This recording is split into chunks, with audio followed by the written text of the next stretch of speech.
الصبح بدا من طلعته والليل دجى من وفرته نحمده ونصلي على رسوله الكريم اما بعد فقد قال الله تبارك وتعالى كما ورد في سورة الاعراف اعوذ بالله من الشيطان الرجيم بسم الله الرحمن الرحيم فالذين آمنوا به وعزروه ونصروه واتبعوا النور الذي انزل معه اولئك هم المفلحون صدق الله العظيم رب اشرح لي صدري ويسر لي امري واحلل عقدة من لساني يفقهوا قولي اللهم ربنا الهمنا رشدنا واعذنا من شرور انفسنا اللهم صل على عبدك ونبيك ورسولك وحبيبك وخليلك محمد وبارك وسلم وصلی وسلم وبارک علی جمیع الانبیاء والمرسلین وعلی ملائکتک المقربین وعلی عبادک الصالحین وعلینا معہم یا ارحم الراحمین آمین یا رب العالمین۔ محترم وائس چانسلر صاحب، اساتذہ کرام، عزیز طلباء و طالبات، السلام علیکم ورحمۃ اللہ وبرکاتہ۔ آج جو مجھے موضوع دیا گیا ہے اس کے لیے میں نے سورہ اعراف کی آیت نمبر 157 کا آخری ٹکڑا جو ہے وہ آپ کو سنایا ہے۔ اس کا ایک پس منظر ہے وہ جان لیجئے۔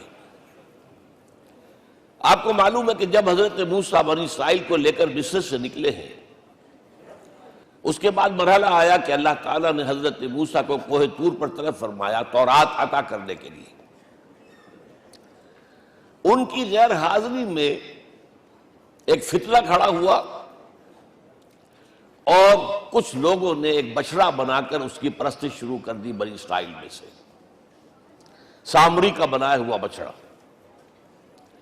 جب حضرت موسیٰ واپس آئے انہوں نے یہ دیکھا تو بہت غضبناک ہوئے، اور پھر اللہ تعالیٰ کے حکم سے فیصلہ ہوا کہ 12 قبیلوں میں سے جن لوگوں نے بھی یہ شرک کیا ہے ان کو انہی قبیلوں کے لوگ خود قتل کریں۔ کئی ہزار اسرائیلی قتل ہوئے۔ یہ بہت بڑا یوں سمجھئے کہ پرج ہوا ہے اس قوم کے اندر۔ اس کے بعد پھر مزید اللہ تعالیٰ کی خدمت میں استغفار کے لیے حضرت موسیٰ علیہ السلام اپنے 70 بڑے بڑے سردار جو تھے 12 قبیلوں کے ان کو لے کر حاضر ہوئے۔ وہاں انہوں نے استغفار کیا اور ایک دعا کی، پروردگار وَاكْتُبْ لَنَا حَسَنَةً فِي الدُّنْيَا وَالْآخِرَةِ، ہمارے لیے نیکی کا اندراج کر دے، دنیا میں بھی آخرت میں بھی۔ جواب ملا اللہ تعالیٰ کی طرف سے، دیکھو عذاب تو میں جس کو چاہوں گا دوں گا، اور ویسے میری رحمت ہر شے کے ساتھ موجود ہے، ہر شے کا وجود میری رحمت سے ہے، لیکن ایک میری خاص رحمت ہے جو میں لکھ رکھوں گا ان لوگوں کے لیے جو میرے نبی امی آخری رسول ان پر ایمان لائیں گے صلی اللہ علیہ وسلم۔ وہ جب آئیں گے اور وہ نیکی کا حکم دیں گے، بدی سے روکیں گے، پاکیزہ چیزوں کو حلال قرار دیں گے، ناپاک چیزوں کو حرام قرار دیں گے، نوع انسانی کے اوپر جو بوجھ تھے جو اس وقت ہوں گے ان کو اتاریں گے۔ وہ جب آئیں گے تو جو لوگ فَالَّذِينَ آمَنُوا بِهِ نمبر 1، وَعَزَّرُوهُ نمبر 2، وَنَصَرُوهُ نمبر 3، وَاتَّبَعُوا النُّورَ الَّذِي أُنزِلَ مَعَهُ أُولَئِكَ هُمُ الْمُفْلِحُونَ۔ جو لوگ ان پر ایمان لائیں گے، ان کی تعظیم اور توقیر کریں گے، ان کی مدد کریں گے، اور جو نور ان کے ساتھ نازل کیا جائے گا یعنی قرآن، اس کی پیروی کریں گے، وہ ہوں گے جو فلاح پانے والے ہوں گے، میری خصوصی رحمت سے حصہ ان کو ملے گا۔ اب یہاں پہلے تو دعا کر لیجئے، اللہم ربنا اجعلنا منہم، اے اللہ ہم سب کو ان میں شامل فرما دے۔ جو تیرے نبی کے ساتھ تعلق کی ان 4 بنیادوں کی شرائط کو پورا کر سکے، تقاضوں کو پورا کر سکے۔ اب ذرا ان میں سے ایک ایک کو لیجئے۔ ایمان جانی پہچانی چیز ہے، ایمان جسے کہتے ہیں، اس کی تشریح میں جانے کی ضرورت نہیں، وقت بھی محدود ہے، لیکن ایک بات سمجھنے کی ہے بہت ضروری۔ ایمان کے 2 لیول ہیں۔ ایک قانونی ایمان ہے جس کی بنا پر ہم ایک دوسرے کو مسلمان سمجھتے ہیں، اس کا تعلق اقرار باللسان کے ساتھ ہے، زبان سے کہنا اشہد ان لا الہ الا اللہ وحدہ لا شریک لہ واشہد ان سیدنا و مولانا محمد عبدہ ورسولہ۔ کوئی ہندو تھا، سکھ تھا، پارسی تھا، عیسائی تھا، یہ کلمہ کہے اور اسلام میں آ گیا۔ لیکن یہ زبانی کلامی ایمان جو ہے یہ انسان کی سیرت و کردار پر اثر انداز نہیں ہو سکتا۔ یہی وجہ ہے آج ہم دیکھ رہے ہیں مسلمان ہی جھوٹ بھی بول رہا ہے، مسلمان ہی بے ایمانی بھی کر رہا ہے، مسلمان ہی خیانت بھی کر رہا ہے، مسلمانوں کے لیڈر بلینز کی خیانت کر رہے ہیں۔ یہ کون ہے؟ سب مسلمان ہیں۔ وہ اس کی وجہ کیا ہے کہ ہم صرف قانونی مسلمان ہیں اور ہمارا ایمان قانونی ایمان ہے۔ اس کے لیے اسلام کا لفظ قرآن میں آیا ہے سورہ حجرات میں، قالت الاعراب آمنا قل لم تؤمنوا ولکن قولوا اسلمنا۔ اے نبی یہ بدو کہہ رہے ہیں ہم ایمان لے آئے، ان سے فرما دیجئے تم ہرگز ایمان نہیں لائے ہو، یوں کہو کہ ہم مسلمان ہو گئے ہیں۔ ولما يدخل الايمان في قلوبكم، ابھی تک ایمان تمہارے دلوں میں داخل نہیں ہوا۔ بہرحال اللہ کا شکر ہے اس نے ہمیں مسلمانوں میں پیدا کر دیا، ورنہ ہم میں سے کتنے ہوتے اگر کہیں اور پیدا ہو گئے ہوتے تو نعمت اسلام سے بھی ہم بہرہور ہو سکتے، کیا کہہ سکتے۔ اصل ایمان ہے جب وہ دل میں داخل ہو جائے، یقین بن جائے۔ اسی لیے بچپن میں یاد کیا ہوگا ایمان مجمل، آمنت باللہ کما ہوا باسمائہ و صفاتہ وقبلت جمیع احکامہ اقرار باللسان و تصدیق بالقلب۔ جب تصدیق بالقلب ہوگی تو اب اس کے تقاضے جو ہیں عملی پیدا ہوں گے۔ ان تقاضوں میں سے ایک میں 2 حدیثوں کے حوالے سے آپ کے سامنے رکھ رہا ہوں۔ پہلی حدیث حضرت عبداللہ بن عمرو بن العاص رضی اللہ تعالی عنہما سے مروی ہے، لا یؤمن احدکم حتی ان یکون ہواہ طبعا لما جئت بہ۔ دیکھو تم میں سے کوئی شخص مومن نہیں ہو سکتا جب تک کہ اس کی خواہش نفس تابع نہ ہو جائے اس شریعت کے، اس قانون کے، اس ہدایت کے جو میں لے کر آیا ہوں۔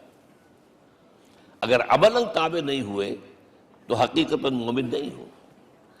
دل میں جھانکو، Do I really believe that Muhammad is the Prophet of Allah? Do I really believe that Quran is the word of God? کبھی جھانکیے گا اندر، جواب ملے گا صحیح آپ کو۔ کیا کنوکشن ہے؟ کنوکشن ہو اور پھر حضور کی پیروی نہ ہو، حضور کے احکام کی پابندی نہ ہو، اللہ کے قوانین کی پابندی نہ ہو، کیسے ممکن ہے؟ حضور تو فرماتے ہیں صلی اللہ علیہ وسلم ایک ایسی بد اخلاقی اور کج خلقی پر صرف اسے کوئی گناہ کبیرہ بھی نہیں کہیں گے۔ فرمایا ایک مرتبہ واللہ لا یؤمن، واللہ لا یؤمن، واللہ لا یؤمن، خدا کی قسم فلاں شخص مومن نہیں ہے، خدا کی قسم فلاں شخص مومن نہیں ہے، خدا کی قسم فلاں شخص مومن نہیں ہے۔ صحابہ کانپ گئے، کون بدبخت ہے جس کے بارے میں فرمایا جا رہا؟ پوچھا گیا من یا رسول اللہ؟ جواب سنیے اور اپنے غریب حالوں میں جھانکیے۔ وہ شخص الذی لا یامن جارہ بوائقہ، وہ شخص جس کی شرارتوں کی وجہ سے اس کا پڑوسی چین میں نہیں ہے، امن میں نہیں ہے، وہ مومن نہیں ہے، خدا کی قسم نہیں ہے، خدا کی قسم نہیں ہے۔ کیسے علیحدہ کر لیں گے اس ایمان کو اعمال سے اور ایمان کو اخلاق سے؟ آگے چلیے، وہ جو حدیث حضرت ابو ہریرہ سے، اور یہ متفق علیہ ہے، صرف بخاری کی نہیں ہے، بخاری جمع مسلم۔ لا یؤمن احدکم حتی اکون احب الیہ من والدہ وولدہ والناس اجمعین۔ تم میں سے کوئی شخص مومن نہیں ہو سکتا جب تک کہ میں اسے محبوب تر نہ ہو جاؤں، اپنے باپ سے بھی، اپنے بیٹے سے بھی، اور تمام انسانوں سے۔ جھانک لیجئے دل میں، صورتحال یہ ہے یا نہیں ہے؟ کیوں محبوب ہو جائیں؟ اس لیے کہ آپ کے ذریعے ہدایت ملی ہے، آپ کے ذریعے ہم اللہ سے جڑے ہیں، اور آپ کو معلوم ہے دنیا میں کوئی شاہ ہدایت نہیں، نعمت نہیں ہے جب تک کہ نعمت ہدایت نہ ہو۔ اگر صحت اچھی ہے، ہدایت نہیں ہے، تو بدماشیاں کریں گے، کیا کریں گے؟ آپ کو معلوم ہے صحت اچھی جو ہے کہ جا کے کھپے گی، اگر ہدایت نہیں ہے، اگر دولت ہے ہدایت نہیں، کیا کریں؟ گلچھرے اڑائیں گے، عیاشیاں کریں گے، لوگوں پر اپنی دولت کا روب گاٹیں گے۔ اولاد ہے، ہدایت نہیں ہے، یہ اولاد سہان روح بھی بن جائے گی کہیں آپ کے لیے۔ کوئی شے نعمت نہیں ہے جب تک کہ نعمت ہدایت نہ ہو، اور ہدایت ہمیں ملی محمد الرسول اللہ صلی اللہ علیہ وسلم کے ذریعے۔ تو آپ سے بڑھ کر محبوب کون ہوگا؟ اس کے ضمن میں ایک بڑا پیارا واقعہ آتا ہے۔ حضرت عمر سے پوچھتے ہیں حضور ایک مرتبہ، عمر تمہیں مجھ سے کتنی محبت ہے؟ تو اندازہ کیجئے کس قدر اپنائیت کسی سے ہوتی ہے تب یہ سوال ہوتا ہے، عمر تمہیں مجھ سے کتنی محبت ہے؟ عرض کیا حضور مجھے آپ دنیا کے ہر انسان سے زیادہ محبوب ہیں۔ فرمایا اور اپنی جان سے؟ ذرا سا توقف کیا، دل میں جھانکا، ہاں حضور اب میں یہ بھی کہتا ہوں کہ میری جان سے بھی زیادہ عزیز ہے مجھے۔ آپ نے فرمایا الان عمر اب پہنچے ہو جو مقام ہے، اب درکار ہے، جو مطلوب ہے۔ تو محبت اس درجے کی، اطاعت اس درجے کی اگر نہیں ہے تو ایمان نہیں ہے۔ ہاں قانونی ایمان ہے، اب مسلمان ہے، اللہ کا شکر ہے، بہت بڑا فضل ہے۔ اب اگلے بات پر آئیے، الضروح، ان کی توقیر، ان کی تعظیم کرے۔ یہ تعظیم کس درجے میں؟ اب وقت بہت کم ہے، میں صرف آپ کو سورہ حجرات سے مثال دے رہا ہوں۔ فرمایا گیا یا ایھا الذین آمنوا لا ترفعوا اصواتکم فوق صوت النبی ولا تجہروا لہ بالقول کجہر بعضکم لبعض ان تحبط اعمالکم وانتم لا تشعرون۔ اے ایمان والو، کبھی اپنی آواز کو حضور کی آواز سے بلند تر نہ کر دینا، کبھی جس طرح بلند آواز سے ایک دوسرے سے بات کرتے ہو ایسے نہ کر بیٹھنا، مبادا تمہارے سارے اعمال حبط ہو جائیں اور تمہیں پتہ بھی نہ چلے۔ تم تو کہو گے میں نے کوئی گناہ کبیرہ تو نہیں کیا، میں نے کوئی ڈاکہ نہیں ڈالا، چوری نہیں کی، کوئی زنا نہیں کیا، کوئی شراب نہیں پی، لیکن یہ سوء ادب، لا ترفعوا اصواتکم فوق صوت النبی ولا تجہروا لہ بالقول کجہر بعضکم لبعض ان تحبط اعمالکم وانتم لا تشعرون۔ یہاں ایک میں عملی بات بھی آپ کے سامنے رکھ دوں، صحابہ کے بارے میں تو بات سمجھ میں آ گئی کہ اپنی آوازیں پست رکھیں، ہم کیسے کریں؟ ہمارا ایک طرز عمل ہونا چاہیے۔ اگر کسی گفتگو میں کوئی شخص کہ حضور نے یہ فرمایا ہے، کبھی یہ نہ کہے میں نہیں مانتا، ہاں توقف کر لیں، بھائی میں تحقیق کروں گا کہ واقعی یہ حدیث صحیح ہے یا نہیں ہے، ٹھیک، ضروری نہیں کہ جو کہہ دیں مان لیں آپ۔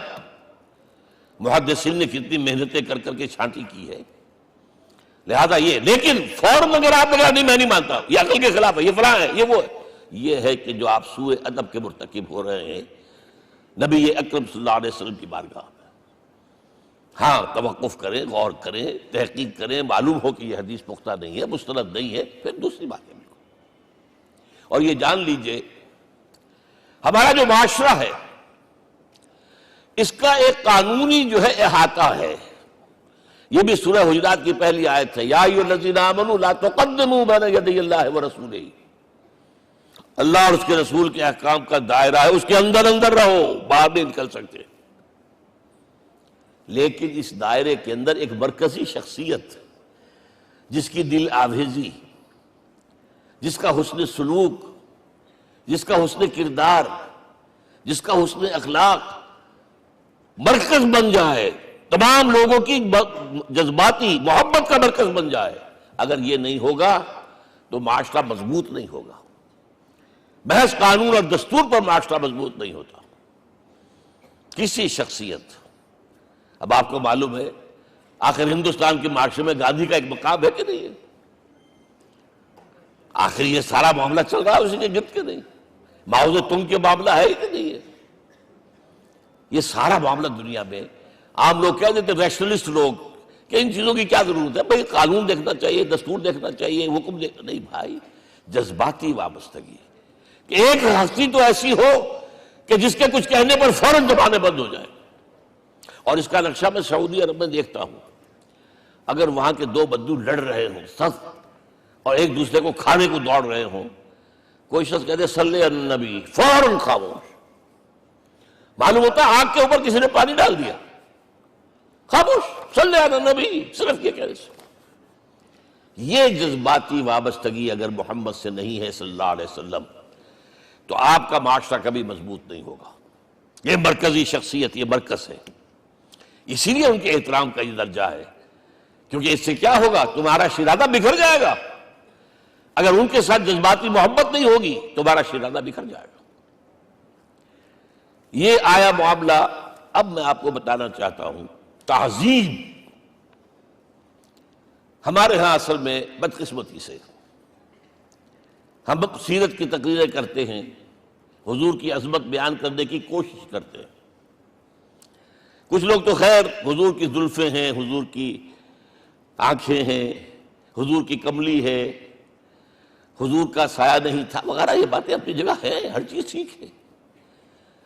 لیکن یہ جان لیجئے حضور کی اصل عظمت ایک نبی اور رسول کی حیثیت سے ہے، اور وہ شے وہ ہے جہاں جبرائیل کے بھی پر جل رہے ہیں، اس کی حقیقت کون جانتا ہے؟ میں ایک مثال دے رہا ہوں آپ کو کہ حضور 100 میں مثال رکھا کرتے تھے. آج روزہ رکھا، شام کو افطار نہیں کیا، وہ رات کو چل رہا ہے روزہ، اگلے روز پھر وہ کنٹینیو کر رہا ہے شام تک، 2 دن کا 100 میں مثال، 3 دن کا بھی رکھتے تھے. صحابہ نے اجازت چاہی حضور ہمیں بھی اجازت دے دیں، نہیں. آج کے حضور آپ تو رکھتے ہیں، ہمیں منع کرتے ہیں. اب سنیے، ایکم مثلی، تمہیں سے کون ہے مجھ جیسا؟ ابھی تو عند ربی، میں تو اپنے رب کے پاس رات گزارتا ہوں. ہوا یطعمنی ویسقین، وہ مجھے کھلاتا اور پلاتا ہے. کیا سمجھیں گے ہم؟ کیا ہماری سمجھ میں آئے گا؟ یہ معاملہ نبوت کے جو اسرار و رموز ہیں، ان کا جو مقام اور مرتبہ ہے، وہ کوئی نبی پہچان سکتا، غیر نبی تو پہچان ہی نہیں سکتا. ایک ڈاکٹر کا کیا مقام ہے اپنے فن میں؟ وہ کوئی ڈاکٹر ہی سمجھ سکے گا نا، غیر ڈاکٹر کہاں سمجھے گا؟ اور حقیقت میں وہی سمجھے گا جو اس سے بھی اوپر کا ڈاکٹر ہے، نیچے والا تو نہیں سمجھ سکتا. جو کمتر ہے وہ تو صرف اوپر دیکھے گا، اللہ اللہ خیر صلی اللہ. جو اوپر ہے اور ظاہر ہے محمد سے اوپر کوئی نہیں صلی اللہ علیہ وسلم. یہی وجہ ہے، دیکھیے شیخ سعدی کو کیا کہنا پڑا، یا صاحب الجمال و یا سید البشر من وجهك المرير قد نور القمر لا يمكن الثناء كما كان حقه بعد خدا بزرگ توئی قصہ مختصر. اے محمد صلی اللہ علیہ وسلم، آپ کی ثنا جیسے کہ حق ہے ہو ہی نہیں سکتی. غالب اس سے بھی آگے گیا، میں بات ابھی آپ کو سناتا ہوں شعر اس کا. آپ کی ثنا کا حق ادا ہو ہی نہیں سکتا، بس ہم یہ جانتے ہیں اللہ کے بعد آپ کا مقام. غالب جو آگے گیا ہے کہتا ہے، غالب ثنائے خواجہ بیزداں گزاشتے کہاں ذات پاک مرتبہ دان محمد است. اے غالب ہم نے تو حضور کی ثنا تو اللہ کے حوالے کر دی ہے، اس لیے کہ وہی ذات پاک جانتا ہے مرتبہ محمد کا کیا ہے صلی اللہ علیہ وسلم. ہم بیان کرنے کی کوشش کریں گے تو توہین کر بیٹھیں گے. ایک لطیفہ ہے، ایک بیچارہ کوئی دیہاتی کہیں پھنسا ہوا تھا کسی جگہ، تھکا ہوا چل رہا تھا، ڈپٹی کمشنر صاحب جا رہے تھے، کار میں بٹھا لیا. اب اس نے کہا پتر تینوں اللہ پٹواری کرے. اب اس غریب کے جو ہے اس کے ذہن میں تو پٹواری سے اوپر تو کچھ ہے ہی نہیں. اس کے قلم سے جو ہے ادھر کا انتقال ادھر ہو گیا، ادھر کی ادھر چلی گئی. تو ڈی سی کو وہ تعریف کر رہا ہے اپنے سمجھ کے مطابق، پٹواری کرے. تو ہم کہیں پٹواری والا معاملہ نہ کریں. ہاں ایک پہلو ایسا ہے جس کے حوالے سے حضور کی عظمت ہماری سمجھ میں آئے گی. حضور ایک انسان کی حیثیت سے کیا تھے، ایک باپ کی حیثیت سے آپ کا کیا طرز عمل تھا. ذرا یاد کیجئے، جگر گوشہ رسول حضرت فاطمہ بطول رضی اللہ تعالیٰ عنہ وہ حاضر ہوتی، ابا جان دیکھیے چکی پیس پیس کر یہ گھٹے پڑ گئے میرے ہاتھ میں. کہ کنویں سے پانی لاتی ہوں، مشکیزیں کہ یہاں پر بندیاں پڑ گئی۔ حضور اب تو عام لوگوں پر بھی آسانیاں ہیں، لوگوں کے ہاں غلام آ گئے ہیں، کنیزیں آ گئی ہیں، مال و دولت آ گئی ہے، مجھے بھی کوئی غلام کنیز عطا ہو جائے۔ اور آپ کو معلوم ہے یہ لخت جگر، نور چشم، محمد کی سب سے پیاری بیٹی صلی اللہ علیہ وسلم، کوئی شک نہیں اس میں، فاطمہ، کیا بیتی ہوگی حضور کے قلب پر۔ لیکن فرمایا کیا بیٹی، یہ دنیا کی چیزیں ہماری لیے نہیں ہیں، میں تمہیں اس سے بہتر شے دیتا ہوں۔ تسبیح فاطمہ ہر نماز کے بعد 33 مرتبہ سبحان اللہ، 33 مرتبہ الحمدللہ، 33 مرتبہ اللہ اکبر کہہ لیا کرو۔ لیکن سوچ لیجئے دل پر کیا گزری ہوگی صلی اللہ علیہ وسلم۔ حضرت عائشہ سے پوچھئے، حضرت خدیجہ سے پوچھئے حضور کیسے شوہر تھے، آپ سے زیادہ خواتین کے حق میں نرم، گھر کے کام کا جھاڑو دے رہے ہیں، کپڑے جو ہیں بوسیدہ انہیں سی رہے ہیں، گھر میں بیٹھے ہوئے یہ کام کرتے تھے۔ بہرحال ایک بات میں آپ سے عرض کروں، آپ انسان کی جس حیثیت کا بھی ذہن میں تصور کریں گے وہ ساری حیثیتیں محمد میں موجود ہیں صلی اللہ علیہ وسلم۔ محمد حاکم کی حیثیت سے بھی ہیں، محمد سب سالار کی حیثیت سے بھی ہیں، محمد قاضی القضات بھی ہیں، محمد ہیڈ آف دی اسٹیٹ بھی ہیں، محمد بیویوں والے بھی ہیں، اولاد والے بھی ہیں، محمد 5 وقتہ امام بھی ہیں، جمعے کے خطیب بھی ہیں، مدرس قرآن بھی ہیں، مربی بھی ہیں، مزکی بھی ہیں، اور ہر میدان میں بلند ترین مقام۔ کوئی ایسی جامع شخصیت ملے گی؟ ہمارے ہاں تو حال یہ ہے کہ جو خطیب صاحب ہوتے ہیں وہ 5 وقتہ نماز کیسے پڑھا سکتے ہیں؟ ان کا تو اونچا مقام ہے، 5 وقتہ نماز کے لیے تو علیحدہ چاہیے امام آپ کو، اور وہاں بھی ایک امام سینئر ہوگا وہ عشاء مغرب اور فجر پڑھائے گا، ایک جونیئر ہوگا بیچارہ وہ جو خاموش نماز ہے وہ پڑھائے گا۔ 5 وقتہ نماز پڑھا رہے ہیں محمد صلی اللہ علیہ وسلم، اور خطیب بھی وہی ہے، مربی بھی وہی ہے، مزکی بھی وہی ہے۔ ہمارے ہاں جو لوگ تزکیہ نفس کے میدان میں ہیں وہ پھر جماعت کبھی نہیں کراتے، کبھی نہیں دیکھا ہوگا آپ نے کسی صاحب کو کراتے ہوئے۔ یہ جامعیت جو ہے، جامعیت کبریٰ۔ میں صرف ایک بات کہا کرتا ہوں، ایک اعتبار سے حضور کا اسوہ نامکمل ہے۔ آپ مجھے سوء ادب کا مرتکب نہ قرار دے دیں، اسوہ کیا ہے؟ عورت کے لیے اس کی اپنی نسوانی زندگی کے لیے اسوہ آپ میں نہیں ہے، آخر نصف انسانیت ہے، اسے بھی اسوہ چاہیے۔ یہ ہے جس کی وجہ سے حضور نے شادیاں کی ہیں زیادہ۔ خواتین کے لیے اسوہ حضور کے ازواج مطہرات ہیں، اور ان میں سب سے بڑھ کر جو بالکل یوں سمجھیے کہ آغاز کے اندر نوجوانی میں آ گئی ہیں حضور کی خدمت میں، نہایت ذہین و فطین، انہوں نے پھر عورت کی زندگی کے لیے حضور کا جو طرز عمل تھا وہ انہوں نے بیان کیا نا۔ اس لیے سورہ احزاب کے اندر اس کا تذکرہ ہے، جہاں یہ آتا ہے لقد کان لکم فی رسول اللہ اسوۃ حسنہ، وہیں پر یا نساء النبی لستن کاحد من النساء، اے نبی کی بیویوں تم عام عورتوں کے مانند نہیں ہو، تمہیں تو اسوہ بننا ہے امت کے لیے۔ اب اس سے اگلا قدم میں بڑھا رہا ہوں آگے، اور اس کے ساتھ جڑ جائے گی تیسری بات۔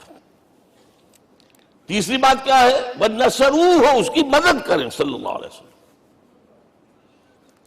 پہلی بات تو یہ نوٹ کیجئے، حضور انتہائی غیور انسان تھے، انتہائی غیور۔ یہ کہا جاتا ہے کہ اگر حضور گھوڑے اس پر سوار ہوتے تھے اونٹ پر، اور آپ کا کوڑا نیچے گر گیا تو آپ یہ کسی سے نہیں کہتے تھے کہ ذرا یہ میرا کوڑا مجھے پکڑا دینا، یہ بھی گوارا نہیں تھا، آپ اونٹ بٹھا کر نیچے اتر کر اپنا کوڑا خود اٹھاتے تھے۔ کسی سے اپنے ذاتی کام کے لیے کوئی مدد مانگنا امکان ہی نہیں۔ بلکہ ایک واقعہ تو وہ ہے جب بھی میں تذکرہ کرتا ہوں میری آنکھوں میں آنسو آ جاتے ہیں۔ یہ ہجرت کے وقت کا واقعہ ہے۔ آپ کو معلوم ہے حضور نے تمام مسلمانوں کو مکے سے جانے کی اجازت دے دی، چلے جاؤ مدینے، چلے جاؤ مدینے، آپ خود تھے موجود، اس لیے کہ رسول اپنے مقام کو نہیں چھوڑ سکتا وداؤٹ ایکسپریس پرمیشن فرام اللہ سبحانہ و تعالی۔ اب حضرت ابوبکر پوچھ رہے ہیں حضور اجازت آ گئی؟ نہیں آئی. آ گئی نہیں آئی، دن گزر رہے ہیں. حضرت عائشہ کی روایت ہے کہ ایک روز ہم نے دیکھا دوپہر کے وقت آ رہے ہیں حضور، کپڑے سے اپنا سر جو ہے ڈھانپا ہوا ہے. عرب میں دوپہر کے وقت وزٹ کرنا جو ہے یہ ان کے خلاف دستور ہے، ان کی تہذیب کے خلاف. یہ قیلولے کا وقت ہوتا. تو حیران ہوئے. آتے ہی فرمایا ابوبکر ہجرت کی اجازت ہو گئی. اب انتہائی خوشی سے اور بڑی امید میں کہ بڑی شاباش ملے گی، حضرت ابوبکر فرماتے عرض کرتے ہیں حضور میں نے 2 اونٹنیاں تیار کر رکھی ہیں، خوب کھلا پلا کے انہیں فرما کیا ہوا ہے، یہ ہجرت میں ہمارے کام آئے گی. حضور تھوڑا سا توقع فرماتے ہیں، پھر کہتے ہیں اچھا ٹھیک ہے، ایک میں استعمال کروں گا لیکن میں اس کی قیمت ادا کروں گا. حضرت ابوبکر رو پڑے. حضور مجھ سے یہ مغایرت، سائے کے تناب کے ساتھ رہنے والا، اس سے یہ مغایرت، ذرا سے اشارے پر اپنی کم سن بیٹی پیش کر دی نکاح کے اندر، اس سے یہ مغایرت. رو پڑے. لیکن حضور کی اپنی غیرت تھی، میں قیمت دوں گا. اب بتائیے مدد کا کے لیے درکار تھی؟ مدد تھی ان کے مشن کے لیے. مشن 2 حصوں میں تھا. اس کو جانیے، آج کچھ علمی باتیں آ رہی ہیں. حضور کے مشن کے 2 حصے، ایک ابتدائی جو تمام انبیاء اور رسول کا تھا، ایک تکمیلی جو صرف محمد کا صلی اللہ علیہ وسلم. ابتدائی کیا ہے؟ اللہ کی طرف دعوت، تبلیغ. جو دعوت قبول کر لیں ان کے لیے بشارت، بشیر کہ تمہارے لیے آخرت میں جنت ہے، نعمتیں ہیں. رد کر دیں ان کے لیے نذیر، خبردار کرنے والے، جہنم کے لیے تیاری کر لو. داعی اللہ، اللہ کی طرف بلانے والے، سراجا منیرا، روشنی کے چراغ. یہ حیثیتیں مشترک ہے تمام انبیاء کرام. تمام انبیاء بشیر بھی تھے، نذیر بھی تھے، داعی بھی تھے، سراج منیر بھی تھے. اگرچہ ان تمام حیثیتوں میں بھی حضور کا سب سے اونچا مقام علیحدہ نمایاں ہے، لیکن حیثیتیں بنیادی طور پر مشترک. ایک حیثیت تکمیلی، اور وہ کیا ہے؟ اے نبی جو دین آپ کو دیا گیا ہے صرف تبلیغ نہیں، صرف تعلیم نہیں، اس کو قائم کر کے دکھاؤ نظام زندگی کی حیثیت سے. 3 مرتبہ قرآن میں یہ الفاظ حضور کے لیے آئے ہیں، هو الذی ارسل رسولہ بالہدی ودین الحق لیظہرہ علی الدین کلہ. 3 دفعہ سورہ توبہ میں یہ الفاظ آئے، سورہ صف میں یہ الفاظ آئے، سورہ فتح میں یہ الفاظ آئے. وہی اللہ جس نے بھیجا ہے اپنے رسول کو صلی اللہ علیہ وسلم، الہدا قرآن حکیم، ہدایت کاملہ، اور نمبر 2 دین حق. یہ 2 چیزیں دے کر بھیجا. کس لیے؟ تاکہ اس دین کو غالب کرے پورے نظام زندگی پر. یہ معاملہ ذرا سوچئے. اور یہ حضور کے لیے 3 دفعہ، اور کسی اور نبی کے لیے 1 دفعہ بھی نہیں. قرآن مجید کے اس نقطے کو ذہن نشین کر لیجیے. اصل میں یہ کیا ہے؟ اسے ہم یوں کہیں گے، ایک ہے نبوت و رسالت، ایک ہے تکمیل نبوت و رسالت. ہمارے ہاں ختم نبوت کے اوپر تو زور دیا گیا ہے، اور صحیح دیا گیا ہے، ایمان کا ہمارا جز ہے. حضور کے بعد کسی نے بھی دعویٰ کیا نبوت کا، وہ جھوٹا کذاب دجال. جس نے مانا وہ بہرحال دائرہ اسلام سے خارج ہے، اور جو بھی کچھ ہوا کرے وہ.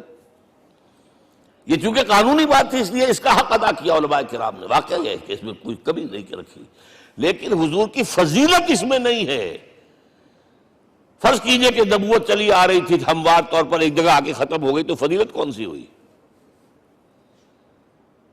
نہیں، نبوت و رسالت تدریجاً ترقی کرتے ہوئے اپنے نقطہ عروج کو پہنچ کر ختم ہوئی. یہ ہے فضیلت. اب آپ سوچئے، الہدا دیا گیا حضور کو، تو کیا تورات میں ہدایت نہیں تھی؟ سورہ اعراف کی آیت ہے، سورہ مائدہ کی، انا انزلنا التوراۃ فیہا ھدی ونور. ہم نے نازل کی تھی تورات، اس میں ہدایت میں تھی، نور بھی تھا، ہم مانتے ہیں اللہ کی کتاب تھی۔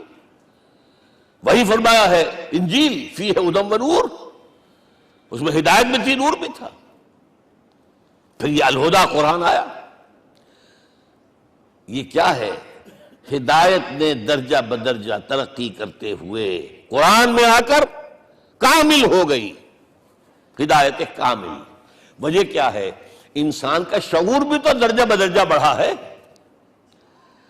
ایک وقت تھا ہمارا بچپن تھا، فکر کے اعتبار سے، سوچ کے اعتبار سے، علم کے اعتبار سے، ہمارے آباء و اجداد کبھی جو رہتے تھے غاروں کے اندر یا کبھی آئے ہیں تو کیا تھا ان کے پاس؟ اب اس وقت جو ہے کسی کو آپ پرائمری کے بچے کو پی ایچ ڈی ڈاکٹر رکھ دیجئے ٹیوٹر، تو کیا پڑھائے گا تو وہی جو پرائمری کا بچہ سمجھ سکے۔ لہذا وہ جو کہا گیا تھا آدم کو اس زمین کی خلافت دیتے، فَإِمَّا يَأْتِيَنَّكُم مِّنِّي هُدًى فَمَن تَبِعَ هُدَايَ فَلَا خَوْفٌ عَلَيْهِمْ وَلَا هُمْ يَحْزَنُونَ۔ یہ ہدایت رفتہ رفتہ آئے گی آئے گی آئے گی آئے گی۔ اور یہ بات جان لیجئے، پروفیسر ڈاکٹر محمد شریف نے جو کتاب لکھی ہے فلسفے کی تاریخ پر، اس میں بتایا ہے کہ 1200 برس انسانی تاریخ کے بہت ہی پروڈکٹیو ہے فلسفیانہ فکر کے لیے۔ From 600 BC to 600 AD 1200 years سارے فلسفے اسی میں پیدا ہوئے۔ سقراط، مختار، افلاطون اور یہ سب نکل گئے، اور کنفیوشس بھی آ گیا، تاؤ بھی آ گیا، اور بدھ بھی آ گیا، جین بھی آ گیا، سب آ گئے۔ گویا کہ انسان جب کچھ سوچ سکتا تھا، جتنا سوچ سکتا تھا سوچ چکا۔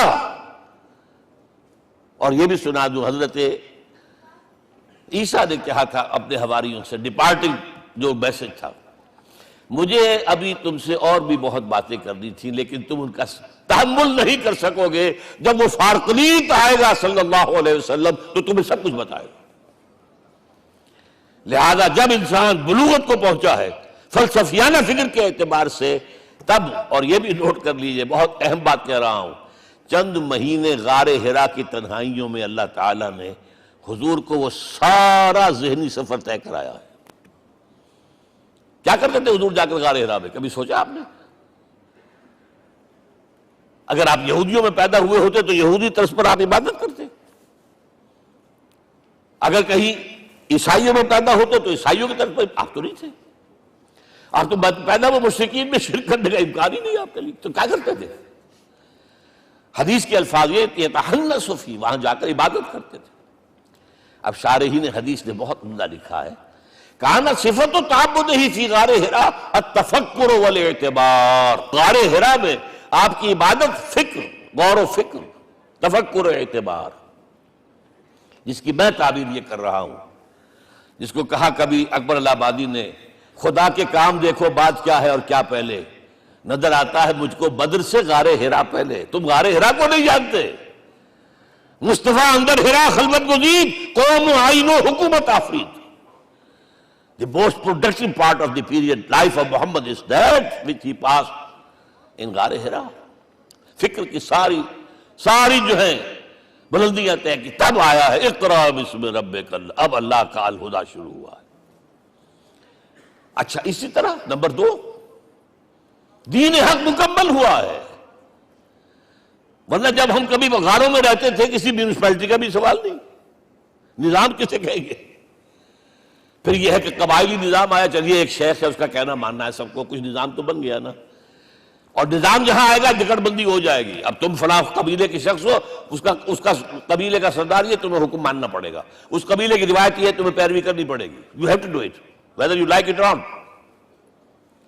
پھر آپ کی سٹی اسٹیٹس وجود میں آئی، پھر امپائرز وجود میں آ گئے، 400-500 برس سے رومن امپائر، 400-500 برس سے ایرانین امپائر عرب کے اوپر ایسے تھی جیسے افغان کے سر کے اوپر بہت بڑا جو ہے پگڑ رکھا ہوتا ہے۔ کتنا بڑا ہوتا ہے؟ وہ کسی نے شعر کہا بھی تھا، مجھے تو اب یاد نہیں، کہ سر پہ باندھے ہوئے پورا افغانستان۔ میرا خیال ضمیر جعفری۔ تو کیا تھا یہ جزیرہ نما عرب، یہ جزیرہ کہلاتا الجزیرہ، الجزیرہ اس لیے کہ نیچے آپ کو معلوم ہے بحیرہ عرب، ادھر جو ہے خلیج آ رہی ہے آخر تک، ادھر سے بحیرہ قلزم جا رہا ہے، اور پھر خلیج عقبہ آ گئی ہے، تو یہ سارا جو ہے جزیرہ نما ہے، اس سے پیننسولا۔ لیکن عرب اوپر دو اور ہیں، عراق عرب، شام عرب۔ عراق عرب پر قبضہ ایران کا، شام عرب پر رومیوں کا۔ اور جب یہ سلطنتیں بن گئیں تو گویا کہ انسان شکنجے میں آ گیا۔ ظلم، محنت کرے کسان، عیش کرے جاگیردار، اور بادشاہ محل بنائے، لگان وہاں سے آ رہا ہے۔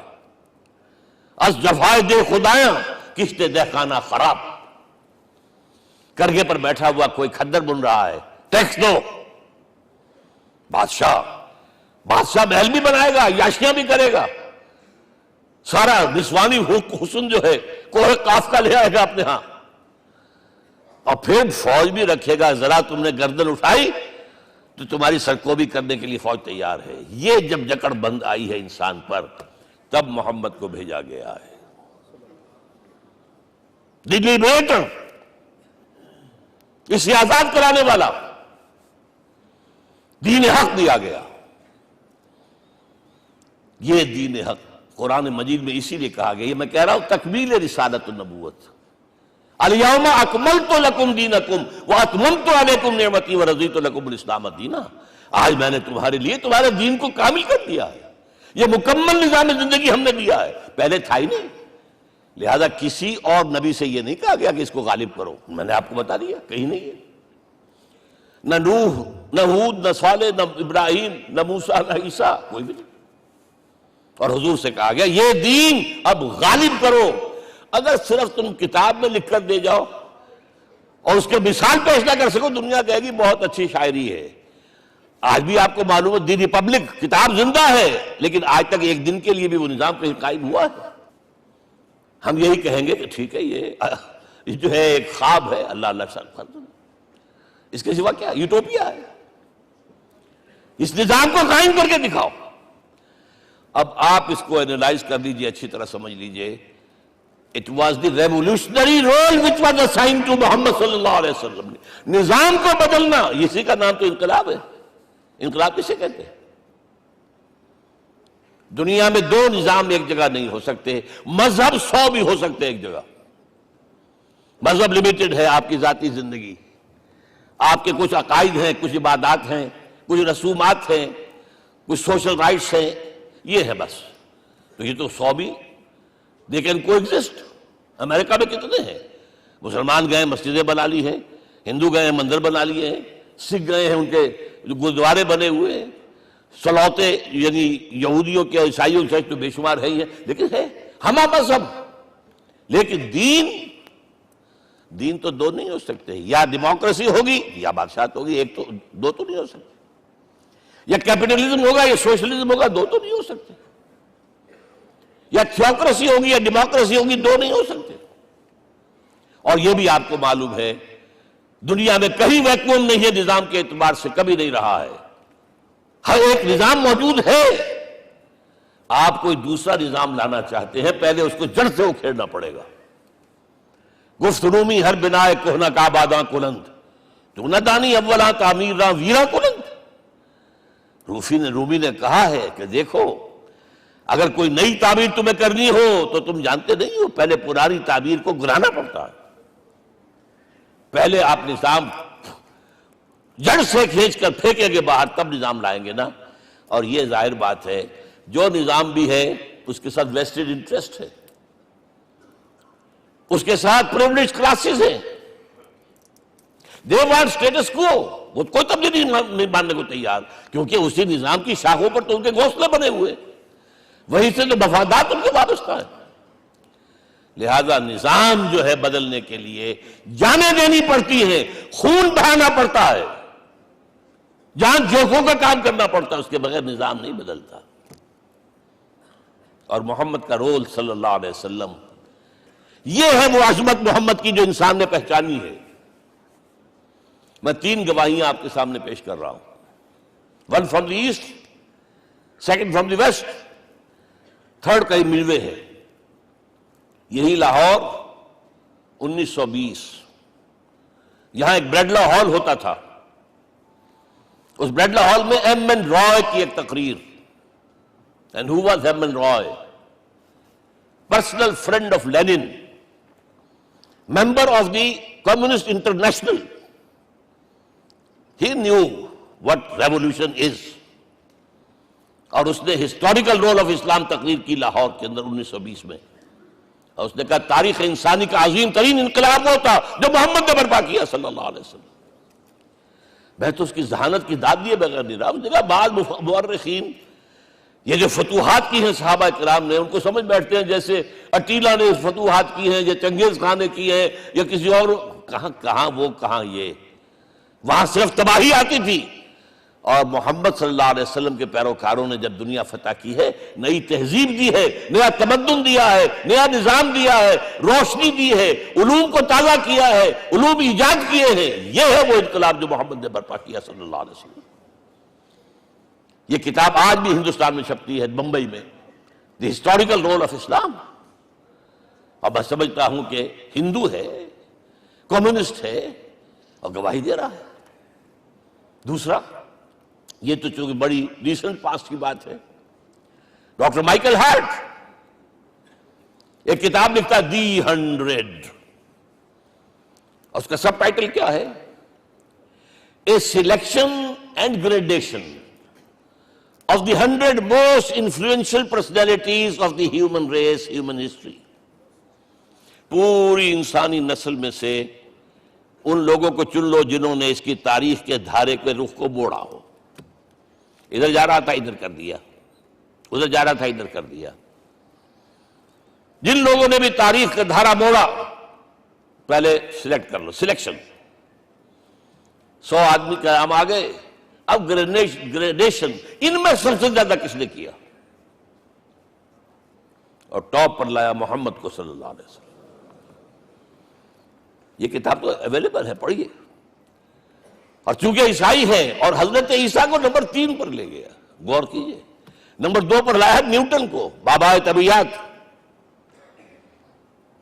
اور پھر کہتا ہے naturally I O an explanation. میں عیسائی ہوتے ہوئے I'm placing Muhammad at top. How?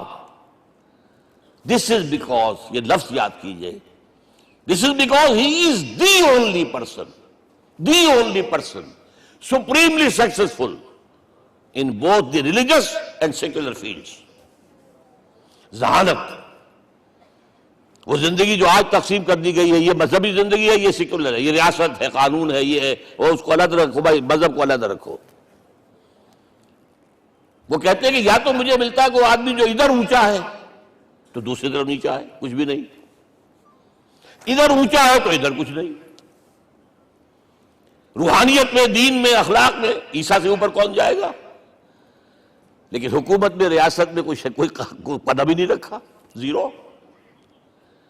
مذہب کتنا بڑا پیدا کر لیا گوتم بدھ نے، لیکن ریاست، حکومت زیرو۔ اور بڑے سے بڑے جو ہے شہنشاہ اور بڑے سے بڑے کانکرس، کوئی چلا آیا ہے، آپ سوچئے جو گریک آ رہا ہے، جو سکندر اعظم کہاں سے چل کر مقدونیہ سے کہاں پہنچ گیا؟ بیاس تک۔ اٹیلا کہاں سے پہنچ گیا؟ مشرق سے مغرب تک۔ لیکن مذہب و اخلاق کے اندر زیرو نہیں بلکہ مائنس ویلیو لانی پڑے گی۔ ایک ہی انسان ہے، آپ کم سے کم give credit to his honesty۔ ایک ہی انسان، دو ہے ہی نہیں۔ He is the only person supremely successful in both the religious and the secular fields۔ اب آئیے تیسری میں گواہی دے رہا ہوں ایک ایسے شخص کی جو ویسے شاتم رسول ہے، گالیاں دی ہیں اس نے، بدترین گالیاں دی ہیں، رقیق حملے کی، جیسے رشدی نے کیے ہیں ایسے تسلیمہ نسرین نے کیے ہیں، سب اس طرح کے کیے ہیں۔ وہ ایچ جی ویلز ہے، فکشن سٹوری رائٹر، ہسٹورین بھی ہے، 2 کتابیں ہیں اس کی تاریخ پر، تاریخ انسانی عالم، short history of the world and concise history of the world. جو رقیق حملے کیے ہیں میں اس کا ذکر نہیں، ذکر اس لیے کر دیا کہ معلوم ہے وہ دشمن ہے، دوست نہیں ہے۔ اگر کسی کا دوست ہوگا تو تعریف کرے گا، وہ دشمن ہے، میں اسٹیبلش کرنا چاہتا ہوں، ہی از انیمی۔ اور عربی زبان کا ایک مقولہ یہ ہے کہ الفضل ما شہدت بہ الاعداء، فضیلت تو وہ ہوتی ہے جس کی ایک گواہی دشمن دے۔ جب وہ آیا ہے concise history of the world میں، چیپٹر آخری حضور کا، جو حضور کے چیپٹر میں جو آخری بات، خطبہ حجۃ الوداع کو کوٹ کیا ہے، لا فضل لعربی علی عجمی ولا لعجمی علی عربی ولا لأحمر علی اسود ولا لأسود علی احمر الا بالتقوی. کسی عرب کو کسی عجمی پر کوئی فضیلت نہیں، کسی عجمی کو کسی عرب پر کوئی فضیلت نہیں، کسی گولے کو کسی کارے پر کوئی فضیلت نہیں، اور کسی کالے کو کسی گورے پر کوئی فضیلت نہیں، ہاں تقوی کے ساتھ فضیلت ہے.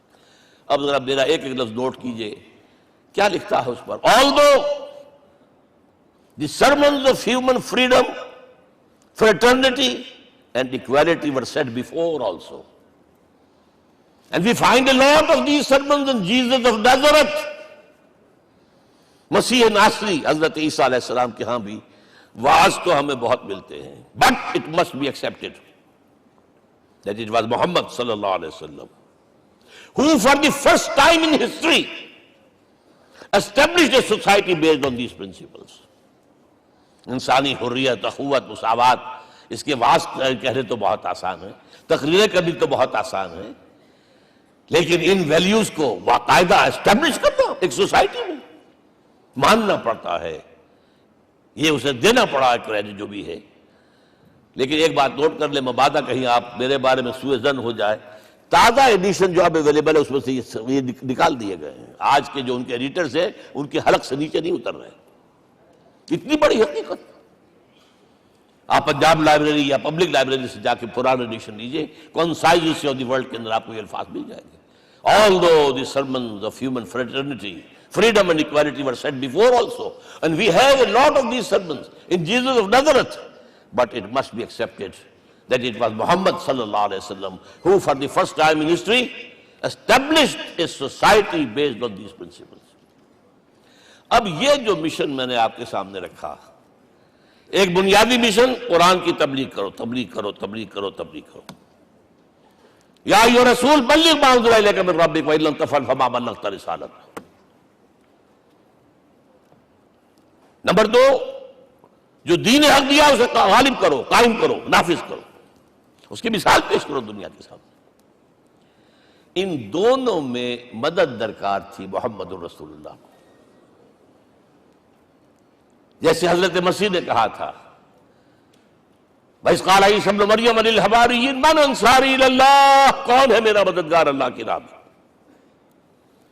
جیسے کہ اللہ فرماتے ہیں سورہ حدید میں، بڑی پیاری آیت ہے، بڑی ریولوشنری آیت ہے، بلکہ میں لفظ استعمال، بڑی ننگی انقلابی آیت ہے قرآن مجید کی.